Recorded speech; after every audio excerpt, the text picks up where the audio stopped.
তো ফ্রেন্ডস, আমার কাছে ঘর ডেকোরামের এই সুন্দর হোম ডেকোরামের জিনিসটা ছিল। তো আমি ভাবলাম এটাকে একটু কালার করে আরো আকর্ষণীয় করে তুলতে পারি। তো চলুন দেখে নিই এটাকে কিভাবে কালার করে আরো সুন্দর ও আকর্ষণীয় বানাতে পারি। এটার উপর আমি কোনো বেস ইউজ করছি না, এটাকে ডাইরেক্ট আমি এক একটা ডিজাইনের উপর ফেলে মানে কালার করছি।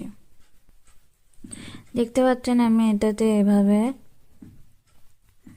সুন্দর করে কালার করে নিচ্ছি। একটি ফ্লাওয়ারের ডিজাইন আমি করছি এখানে।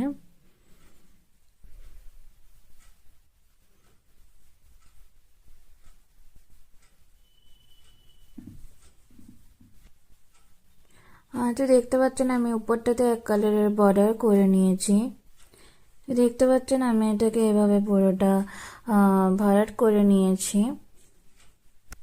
আপনাদের এই খুব সিম্পল ডিজাইনটি কেমন লাগলো কমেন্টে জানাতে ভুলবেন না। যদি ভালো লেগে থাকে তো এরকম আরও অনেক ভিডিও পেতে চ্যানেলটিকে সাবস্ক্রাইব করে দেবেন।